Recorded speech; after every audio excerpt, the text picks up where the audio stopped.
Sabahınız xeyir, saat 11-də yuxudan indi durmuşam, demək saçlarımı dünəyin jelatin botoks eləmişəm, keratin yox, jelatin botoks. İndi 24 saatdan sonra yumaq lazım idi, indi yumalıyam. Dərmanı da saçım ona görə belə yapaqdır, inansız o qədər narahat olur da adam belə dərmanını saxlamaq, amma məcbur saxlamalıydım. İndi gedim yuyum, yuyulandan sonraki halını sizinlə paylaşacağım. Saçımı yudum. Ancaq keratin şampunu ilə, keratin balzamı ilə yudum. İndi darayıb görüm necə olacaq. Qurutmalıyam. Darayıb sadəcə hava fenindən qurutmalıyam.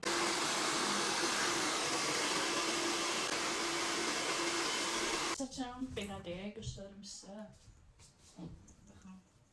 Tam ürəyimcə deyil. Çünki əvvəl mən jelatin elətdirəndə saçım ipək olurdu da. Yəni saçıma əl vururdum, saçım axırdı. O nəticəni görə bilmədim.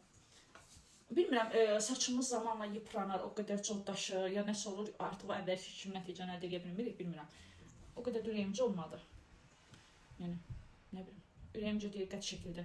180 manat pul vermişəm mən. Neyse, şeydir, gedirik, bugün bazar günüdür, gedirəm oğlumla spreylə. Uşağı çıxbıya, heç yerə çıxarmamışam, yaparım, biraz dincəlsin. Kombinlər Zaradan. Annem, babam, demanı var.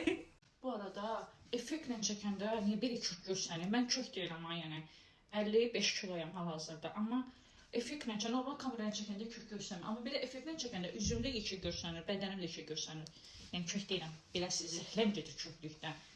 Nifrət edirəm köklüyə. Gedək. İş telefonum qalıb evdə. Belə yerlərə veyzlə gedirəm də, iş telefonunu qoşuram, elə gedirəm. Oğlumu göndərdim, qalxsın, götürsün, gəlsin. Veysiz mən yola çıxa bilmirəm, balam. Veysiz heç yerə çıxa bilmirəm. Ancaq Əhmədli, Ağşəhər, Neftçilər, Qarayev. Mənə deyilən Qarayevdə falan şey, yanında falan şey var, bilməyəcəm. Ya konum atmazsan, veyzlə vuruş gəlməliyəm. Tembolidən Nomxanıya gedirik. Nomxanıya mən veysiz çətin. Çətin yox, ümumiyyətlə mümkün deyil. Ay qısa bir şey deyim. Əvvəl mənə nə qədər cərimələr gəlirdi, ballar gəlirdi, Allaha addım atırdım, radar saxlayırdı, addım atırdım, qayı saxlayırdı, radar nə idi? Saxlayırdı, 100 manat 3 bal, 100 manat 3 bal. Bəlkə 1000 manatdan çox mən cərimə ödəmişəm də, maşın təzə alanda. Çox şükür, ay Allahım. Son deyərdim ki, 2 aydır ki, mənə radar, qayı zat, heç nə saxlamır, ballarım da silindi. Ballarım silindi, demək 9 bala düşmüşəm, 9 balım var. Onlar da inşallah silinir, avqustda silinəcək, 6 balım. Avqustun 27-si, sonra sentyabrda da silinəcək. Haradasa 6 balım qalacaq, o da qışda martda silinəcək. Cəriməmdəki yoxdur. Bir dənə cəriməm var. 4-5 ayda o cərimə var. Şeydə, parkingdə, Ağşəhərdə saxlamışam.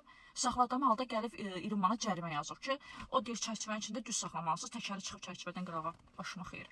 Şeydir, nəsə, o da 4-5 ayda var, hələ təsdiqləmir, elə də qalıb, təsdiqləməsinə dəymə, qoy da qalsın.